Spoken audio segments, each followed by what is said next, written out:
ఆవిడ ఎదురుగుండా కూర్చుని తమ కష్టం చెప్పుకుంటే తీరకపోవడం అన్నది ఉండదు. ఎవరికి ఏ కోరికైనా సరే ఆమె తీర్చగలదు. ఎందుకు తీర్చగలదు అంటే ఆవిడ పేరే కామాక్షి. అక్షి అంటే కన్ను, క అంటే బ్రహ్మశక్తి, మ అంటే విష్ణుశక్తి. బ్రహ్మశక్తి సరస్వతి, విష్ణుశక్తి లక్ష్మి. ఆవిడ పాదముల మీదకి వెళ్ళి పడినవాడికి ఐశ్వర్యం కావాలంటే ఐశ్వర్యం వస్తుంది, సరస్వతీ కటాక్షం కావాలంటే సరస్వతీ కటాక్షం వస్తుంది. విజయాలు కావాలని అమ్మవారిని ఆరాధన చేసి కాంచి క్షేత్ర వైశిష్ట్యం చేత కామాక్షి అమ్మవారి అనుగ్రహం చేత విజయం పొందినటువంటి రాజులు ఎందరో ఉన్నారు. అమ్మవారి అనుగ్రహంతో సంతానం పొంది అమ్మవారి అనుగ్రహంతో అపారమైనటువంటి సరస్వతీ కటాక్షాన్ని పొందినటువంటి దండి, తిరునావక్కరసు వంటి మహాకవులు ఉన్నారు. కాబట్టి అమ్మవారి అనుగ్రహంతో పొందనటువంటిది లేదు. విచిత్రం ఏమిటంటే ఒక్క కాంచీ క్షేత్రంలో మాత్రం ఏ మతానికి సంబంధించిన ఊరేగింపు వెళ్ళనివ్వండి, అది మహమ్మదీయులది కానివ్వండి, అది బౌద్ధులది కానివ్వండి, అది జైనులది కానివ్వండి, విష్ణు కంచె నుంచి వైష్ణవులది కానివ్వండి, శివ కంచె నుంచి శైవులది కానివ్వండి, ఎవరు వెళ్ళినా కామాక్షి అమ్మవారి గుడికి ప్రదక్షిణం చేసి పెడతాయి పీర్లు కూడా. ఇప్పటికీ కామాక్షి అమ్మవారి గుడికి ప్రదక్షిణం చెయ్యకుండా ఏ మతానికి సంబంధించిన ఊరేగింపు వెళ్ళదు. అంత శక్తివంతమైనటువంటి క్షేత్రం. అందుకే అమ్మవారు అక్కడ కామాక్షి అయితే ఆవిడ మారు పేరు కామకోటి అని చెప్తారు. అందుకే కంచిలో ఉన్నటువంటి శంకరాచార్య పీఠానికి కామకోటి పీఠం అని పేరు. కామకోటి అంటే కోటి అంటే హద్దు, కామము అంటే కోరికె. ఆమె ఎందుకు కామాక్షి కామదాయిని అవుతుంది అంటే ఆమె యందు సరస్వతీ శక్తి, లక్ష్మీ శక్తి, ఆమె యందే పార్వతీ శక్తి, మూడు శక్తులు కలిగి ఉన్నటువంటి మూలపుటమ్మ. కాబట్టి ఆవిడ ఏదైనా ఇవ్వగలదు. ఆ కామాక్షి కామదాయిని, కోరిన కోరికలు తీరుస్తుంది. ఆ తల్లి అనుగ్రహం ఎంత గొప్పగా ఉంటుంది అంటే ఒక్కసారి అమ్మవారి దేవాలయ ప్రవేశం చేసి నమస్కరించినటువంటి వాడు నేను ఇది పొందలేకపోయాను అని వెనక్కి వచ్చినటువంటి సందర్భం ఉండదు, నిజాయితీగా ప్రార్థన చేయడం అన్నది జరిగితే. మీకు ఇంకా గొప్ప విషయం చెప్పాలి అంటే బాగా మీరు విచారణ చేసి చూస్తే, నేను ఈ విషయంలో ఏమీ పొరపాటు మాట అంటలేదు, కామాక్షి అమ్మవారికి కామకోటి పీఠానికి అభేదం. ఎందుకో తెలుసాంలే, కామాక్షి కోరికలు ఇస్తే ఆ కోరికలు తీర్చగలిగినటువంటి శక్తియే కామకోటి పీఠం. కోటి అంటే హద్దు, కామం అంటే కోరిక. హద్దులతో కూడిన కోరికలు ఉంటాయి. ఒక ఉదాహరణకి నాకు బాగా వేదం రావాలి, ఒక బ్రహ్మచారి కోరిక. ఎవరి వల్ల తీరాలి? ఆవిడ అనుగ్రహంతోనే తీరాలి. వేరొకరికి నాకు మంచి భార్య రావాలి, ఎవరి వల్ల తీరాలి? ఆవిడ వల్లే తీరాలి. నాకు మంచి సంతానం కలగాలి, ఎవరి వల్ల తీరాలి? ఆవిడ వల్లే తీరాలి. నాకు ఈ సుఖములు అనుభవించి నేను దీంట్లోంచి బయటికి రాలేకపోతున్నాను, ఈ లౌల్యంతో ఉంటున్నాను, నాకు వైరాగ్యం కావాలి, ఎవరి వల్ల రావాలి? ఆవిడ వల్లే రావాలి. జ్ఞానము కావాలి, ఎవరి వల్ల రావాలి? ఆవిడ వల్లే రావాలి. చిట్ట చివరికి మోక్షం కావాలి, ఎవరివ్వాలి? ఆవిడే ఇవ్వాలి. కోటి అంటే హద్దు. ఈ లోకంలో ఉన్న వాళ్ళకి ఇన్ని కోరికలు ఉన్నాయని, ఎటువంటి కోరికలు ఉన్నాయని మీరు అనుకుంటున్నారో ఆ కోరికలు సామాన్యమైన కోరికల దగ్గర నుంచి మోక్షం వరకు ఎన్ని కోరికలైనా తీర్చగలిగినటువంటి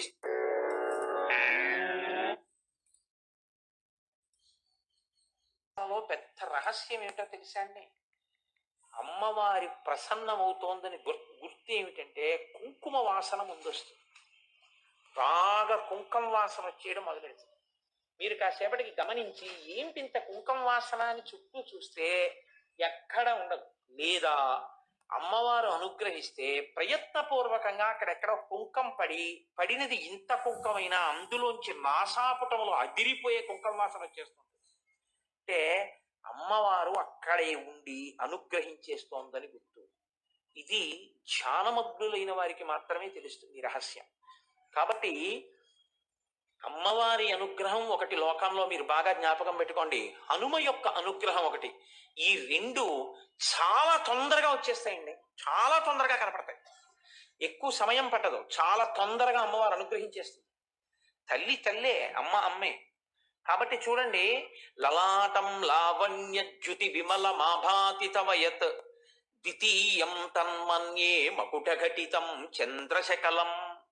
ఇప్పుడు శంకరాచార్యుల వారు మొదటి పాదంలో అమ్మవారి యొక్క నుదుటి గొప్పతనాన్ని చెప్పారు. చెప్పి స్కిప్డ్ అంటారే, అలా సడన్ గా అకస్మాత్తుగా ఆ లలాటము గురించి వదిలిపెట్టేసి ఒక్క దూకు దూకారు.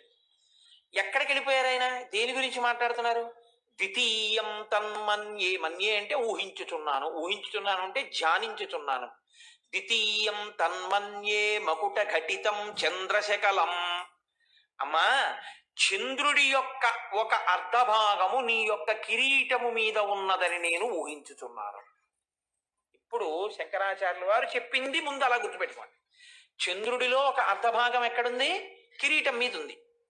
ద్వితీయం తన్మన్యే మకుట ఘటితం చంద్రశకలం విపర్యాసన్యాసాదుభయమపి సంభూయ చమిదః. రెండవ అర్ధభాగం నేను చెప్పక్కర్లేదు, నీ లలాటంలా ఉంది. కానీ అమ్మా, ఈ రెండూ కలిపితే పూర్ణబింబం అవ్వట్లేదు.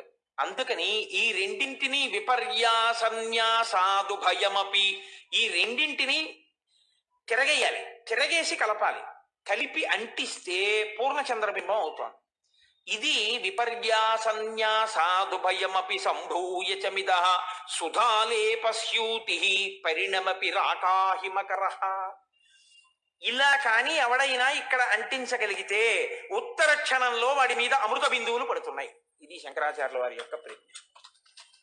ఇప్పుడు ఆయన చెప్పారా చెప్పలేదా? చెప్పారు, చెప్పలేదు కూడా. పూర్తిగా చెప్పలేదు, పూర్తిగా చెప్పకుండా ఉండలేదు. కానీ దీన్ని మీరు పట్టుకోగలిగారు అనుకోండి, దీన్ని మీరు పట్టుకోగలిగితే మీకు 3 చంద్ర సంబంధమైన అమ్మవారి దర్శనాలు పూర్తయిపోతాయి ఆ శ్లోకం. ఇది ఎలా అయిపోతాయంటే, దీన్ని మీరు ఇంకా బాగా ధ్యానం చేయగలిగితే ఈ లోపలే మీకు అమ్మవారి అనుగ్రహం ఉత్తర క్షణంలో కలుగుతుంది. మీరు ఎక్కడ కూర్చున్నా అలా చేసేయగలిగిన శక్తికి వెళ్ళిపోతారు. అలా చేసి పెద్దలు పరిష్కారములను సాధించారు. అలా చేసి ఒక సమస్య వస్తే ఆ సమస్యకి విరుగుణ్ణి కూడా ఎక్కడి నుంచి వస్తోందో కనిపెట్టేశారు వాళ్ళు. ఒకరి పరితాపమునకు ఉపశాంతి వేరొక చోటు నుంచి ఎక్కడి నుంచి వస్తోందో కనిపెట్టేవారు. మీకు నేను ఒక ఉదాహరణ చెప్తాను. పరమాచార్య స్వామి వారు ఒకనాడు నిలబడి ఉన్నారు. దర్శనం చేసుకున్న వాళ్ళందరూ అదొక అద్వితీయ సౌందర్యం. అద్వితీయ సౌందర్యం అంటే అందరిలా ఉన్న సౌందర్యం కాదు, అమ్మవారి ఉపాసన చేత వచ్చే సౌందర్యం. అది ద్యుతి, కాంతి. అది శరీర సంబంధంగా ఉండదు. ఆ లోపల ఉపాసన శక్తి విభూతిగా ప్రకటనమవుతూ ఉంటుంది. ఆయన కాంతి చూస్తూ నిలబడి ఉన్నారు.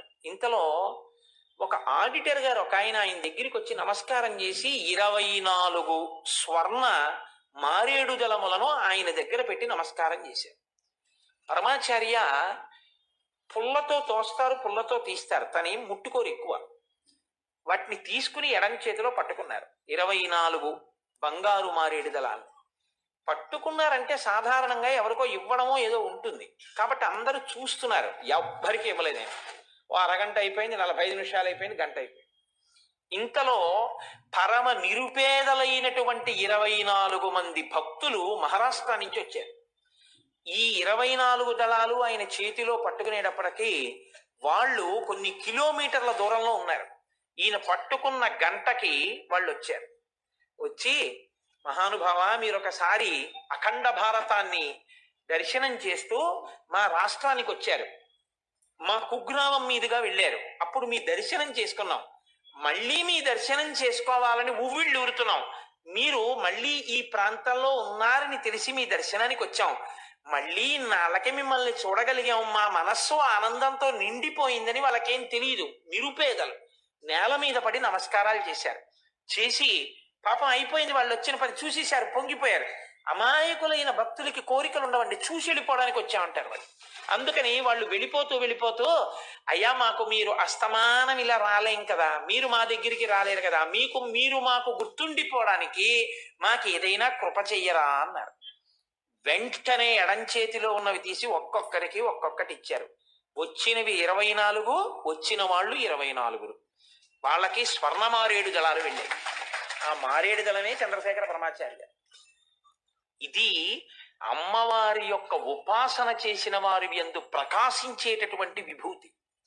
వారు ఆ స్థితిని చేరుకుంటారు. అయిందానికి కాందానికి అలా ఏం వాడరు.